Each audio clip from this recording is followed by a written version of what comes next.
We are back with another edition of our art series. Thank you so much for joining us, Rose. You were introduced to us from Arts in the Block. Tell us a little bit about your relationship with them and then your relationship with your art. Wonderful. Thank you so much for having me. So I have a pretty long relationship with Arts on the Block. Actually, I sort of started, especially my public art, back in high school when I worked with Arts on the Block doing mosaic public art here in Silver Spring. So I've come full circle, and now I'm on the board, and they're a really wonderful organization. You should check them out. And I'm a full-time working artist, predominantly a mural artist, and I also do lots of printmaking, some digital illustration, and ceramics. So what is your inspiration? Where do you get your, especially for, like I love murals. One of the things that I love to do when I go from city to city is I go look at the street art, as I call it, and when the murals on the street. So are you inside, outside? Do you do street art as well? And where do you get your information from? Because I'm completely fascinated with murals. Yeah, I, first of all, indoor and outdoor. I really love making public art. That's really, I think that I didn't realize how much I loved making art outside until I was actually doing it. But I started my very first mural in 2014. I had an art show at a cool kind of street art style gallery, and they allowed me to paint a mural on the outside. And I just loved kind of interacting with the public, and I loved making a huge piece of art. Right. And so I started to apply for more grants and started to get more commissions and started to kind of make a name for myself painting murals. And I think I just love so much about it, but I think especially about making art for people outside on the street to kind of interact with. Where's the intersection between art and community? Oh my gosh. I mean, I think that's such a big and great question. For me, art and community are like totally connected. First of all, I wouldn't be doing what I'm doing without community. I think that I really respond to, I love sharing my art. And so I think that that's a big part of my inspiration. So I love showing my art. I love sharing my art. Obviously, as a mural artist, my work is very public. And I think a lot about what I'm putting outside in the world. So I think that, when art is out in the community, it has such a powerful opportunity to really say something important. So I think that art and community is really everything. And, I'm a visual artist, but I think music, poetry, dance, like the way that we express ourselves is just so critical, and I think it's supported by the community. I think it's a part of the community, so I think that they're almost one and the same. Right. So you're new to Maryland. Tell me about that experience. Why'd you cross the, I was going to say pond, but it's not really a pond between DC and Maryland. It's more like a street. The line Yep. is Yep. So what made you come this way? Yeah, so born and raised in Washington, D.C., and I love DC, and I am DC, in so many regards. My family's still here. We're very connected. My studio space is still in DC, but I really wanted to put down some roots, and the reality was that I wanted to buy a house, and I just couldn't make it work in DC. I wanted to, but I just hopped right over to PG County, so I'm in Hyattsville, and I think it felt like a really big move. Even though I'm 15 minutes away from the DC border. But I know that somebody was saying that PG County is kind of like Ward 9 because it's right there. But yeah, I think it's been interesting to explore Maryland. And I think that there's a lot of great grant opportunities in Maryland for artists. I feel like there is a lot of funding opportunities, and there's a lot of artists that have moved out of DC for a lot of reasons, whether it's Baltimore or parts of PG County. So I'm just starting to build network, and as we mentioned before with community, building community around my work is really important. So I'm just starting to kind of connect with more Maryland artists, and it's been great, and I look forward to keep on doing that. So we're a media company.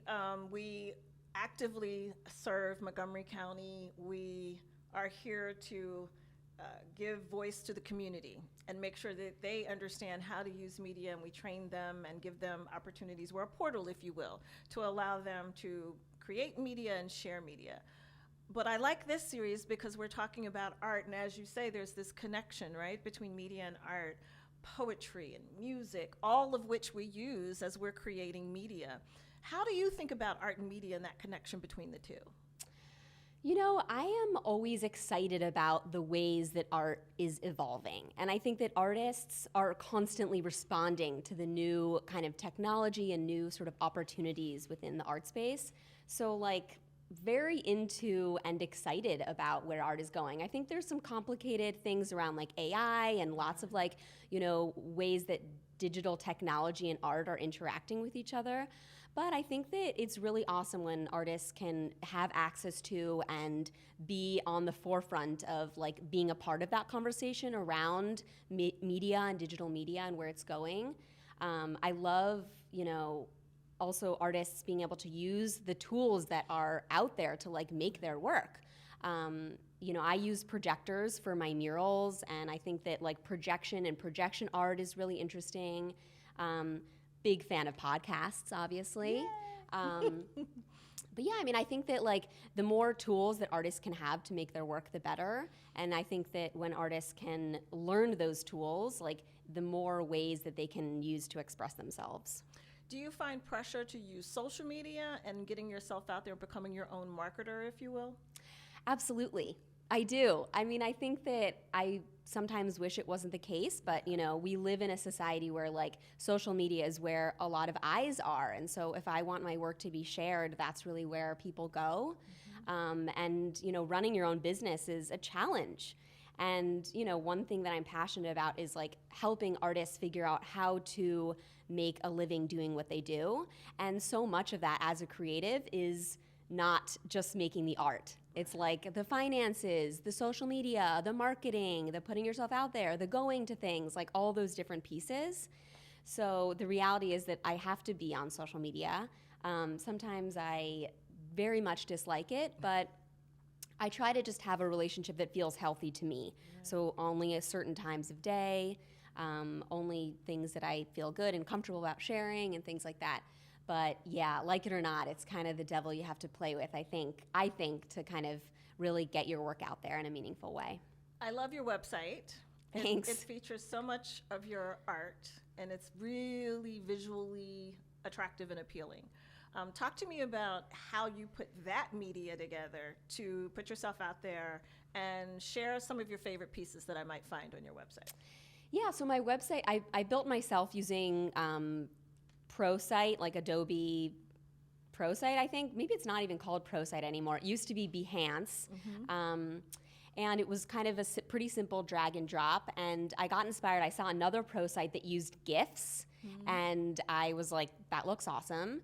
And I've taught myself a lot of different things, kind of building my business as an artist. And I think that, having a variety of things in my toolbox has really helped me be successful and kind of do this full time. So I, use Photoshop, InDesign, Illustrator, like all these different, I use my digital iPad to create all my designs. So I've like created a website that I thought would be sort of an interesting way to showcase all of that different type of work.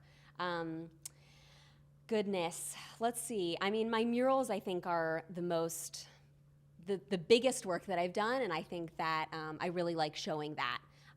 Just yesterday, I was fixing my RBG piece, which is on U Street. I think probably the most well-known piece that I've done. It got a big tag on it, which is something that happens when you do public art. So I was there fixing that. So that's like the top of my kind of mural page. But I think I'm most excited about my sculptures. I'm just getting into sculptures, which is really fun. Making 3D works, like I'm starting to learn how to do welding and like using aluminum and steel and stuff like that.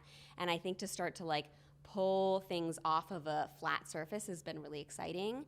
So I have some sculptures featured, so that's probably what I'm most excited about right now. And so, I come from an art family. My father is a visual artist. It is a solitary sort of thing, right? When you're in street art, that's a little bit different. But when you're doing your sculptures and you're working with your metals and you're inside your studio, it's just you, and yet you also have to build community.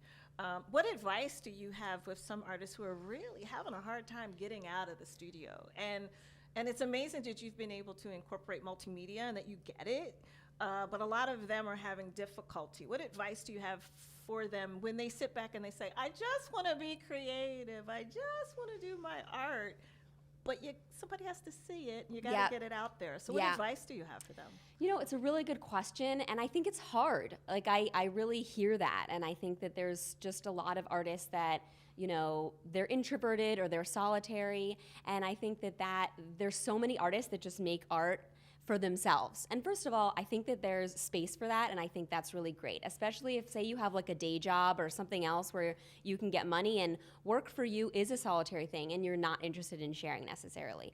But I think if you come to the realization of, I want to make a living doing this and I want to support myself doing this, I think then you have to kind of understand that there's things that you have to do in order to reach that goal of being able to make a living with your art. Right. And I think that once you're like, if I like the reason why I'm doing this, and the reason is I want to make a living, then you have to move through those things that maybe you don't like as much. Posting on social media, you know, sharing your work, putting a price tag on it, you know, those just are means to the end. So I think that just like understanding that if you want to get to the end, then you have to just be realistic about what you need to do that. So like being comfortable about putting a price tag on your work, sharing that, I think can be really hard. But I think people want to support you in your work, especially your community, you know? So I think building authentic connections with your community is really important. Like, you know, I think if you love what you do and you share that, people really see that and they feel that, you know?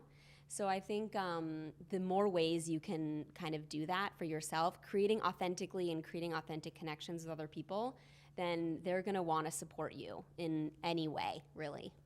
You brought up an interesting point, and that is the price point. How did you start deciding what your worth was and where you should start pricing pieces? Yeah. You know, another difficult question, I think it's like the art market is just all over the place. So it's like very complicated to navigate. Right. And I think it's also very personal. You know, I am an artist that makes a lot of work. I love making art, and so I produce a lot. So I think because of that, I could make my work very accessible, especially in the beginning. You know, I kept my costs low. I got a lot of like oops paint from Home Depot and worked on a lot of like wood panels and what's oops paint? Oops paint is like the paint that's like gone off or somebody didn't like the color, really? So it's like $1 or 50 cents or something like that. So I used a lot of really low priced material so that I could, you know, just move a lot of stuff in the beginning and then invest that back into my work. So I didn't like buy really expensive, you know, canvases and stuff like that. I worked on fabrics that I found and things like that in the beginning to when I didn't have a lot of income other ways. So I tried to really build myself up in that way. Mm-hmm. And then as I got more notoriety, it was a little bit of supply and demand. I started to understand that I could, you know, people were willing to pay a little bit more for my work. So it's always kind of like a market dance, you know, you're like, can I charge this much? And then I think that you really have to check in with yourself about what things feel good, you know? And I think that can be really hard, but if you're like, I don't want to price this at $60 because I feel like this should be more than that, you know? But maybe like it's not $10,000, you know? So I think there's the feeling aspect of it. And then I think there's the hard aspect of how long did this take me to make? Right. How much were materials? How am I going to recoup those actual costs? And just being realistic about the time it takes to do something and, you know, not losing money on when you're making art. And then the other part of it is pulling in those grants. What advice do you have to artists to even find out where the grants are? Where's the money? Who are the people that want to support the arts? Yes. Well, I think when I moved to Maryland, I really just like Googled a lot, like where are the Maryland grants? Like where is the money? Because like there is a lot of money in DC and in Maryland for artists. And I think that it's a lot of just like Googling and researching it, you know? And I get on a lot of newsletters. Pretty much I get emails from like anybody that's, you know, putting art out, especially locally. I'm also on like a few national calls for public art and sculpture, as well as shows nationally. And yeah, I think that those are the main things. What was your other part of your question? Just how do you even begin the process? I think you answered it. You start researching. You start researching to find out where the grants are. Yeah, and then, I think the other thing I was going to say was that, you have to have a way that, an easy way to display your art. Like, I do think it's important to have a website that looks good. Yeah. As visual artists especially, people are looking at your work. So, like, things have to look, how you want them to look in a nice way. So, when I'm putting out calls for art for my studio space or gallery, and people send me their Instagram and it's pictures of like their dogs or what they ate, and maybe like every 10th thing it's something that they made. I'm like, I want to see your work. If you're going to apply for something as an artist, I'm going to want to see the work. Right. So I think just like making it easier for yourself also to like batch. Maybe you have a folder of like recent works and an artist statement and a bio, so that when you're applying for things, you kind of have things easily accessible. I want to ask you a question, something I've always been curious about. You're very petite. You do these gigantic murals. How do you get up there? I mean, I know the answer is ladder. Yep. But as you're trying to visualize something that in your mind might be this big, and you're getting onto this large canvas, where do you start? Yeah. Well, technically, ladders and lifts. I'm not afraid of heights, which helps. Ooh, yeah. I couldn't do it. I like to be up there. It's fun, Really? Yeah, I think it's a little bit of that, like, it's like, I like to see my work that big. It's really fun. And I think it's just a great challenge. Like, so do you like trace it first? So first it's in your mind's eye, right? And then it's on paper somewhere. Yeah. And then do you do the outline? Because now you're going to have to go up and down just to do the trace, and then you go in and fill the color? Yeah, basically, I do it all digitally. So if I'm working with a client, I can use these digital tools. I superimpose the image onto the wall, and I basically present a concept, a proposal. This is what it's going to look like. Maybe I'm presenting several concepts. The client's like, I want this one. Great.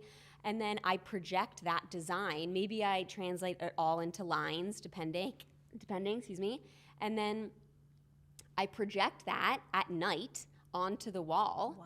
And then I basically trace it out and fill it in. So once again, we're using media tools. We're using multimedia to be able to even translate to the client what that might look like. Absolutely. For traditional visual artists, what advice do you have? Because they're sitting back going, oh my gosh, I have to do what? Yeah. Where do they start? Where do they start? You just gave them the roadmap. Yeah. Now what do I do? I want to do a mural. I think that digital tools are almost essential at this point. There's some people that you can do it in analog, like you can create a grid on the wall using chalk lines and, print it out and grid it. Like, that's fine. But I think that, tools make things easier. Why not use them? Like, I think that the Procreate, like, on my iPad has been so transformative.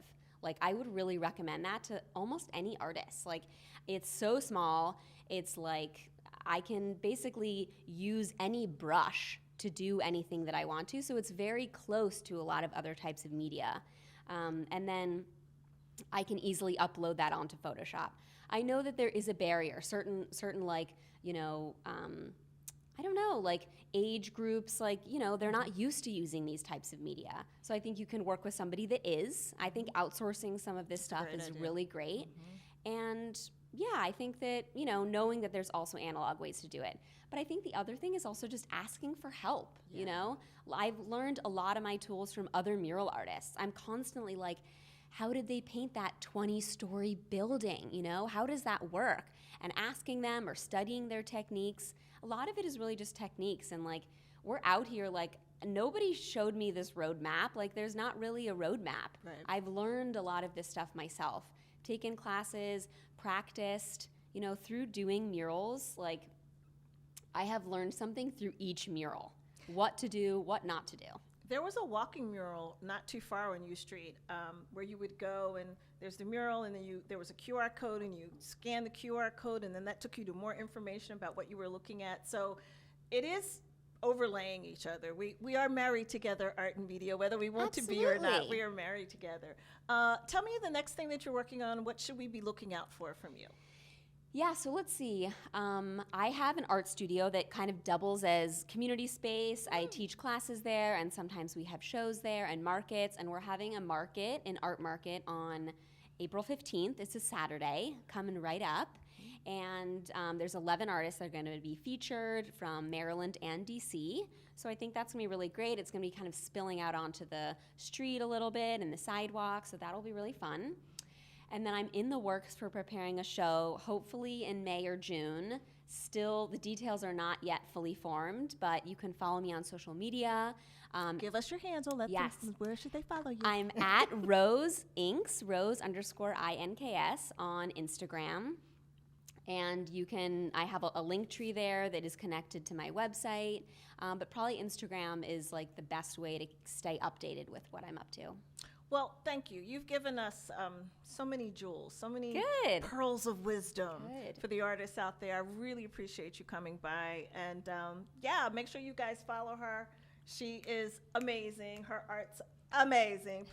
Please do community with her. Engage with her. Do community with her. Thank you for joining us. It's been fun. Thank you for having me. Thank you so much. It's been a pleasure. All right. This podcast is supported in part by the Maryland State Arts Council, an agency of the state of Maryland that plays an essential role in assuring every Maryland resident has access to the transformative power of the arts. Visit them at msac.org.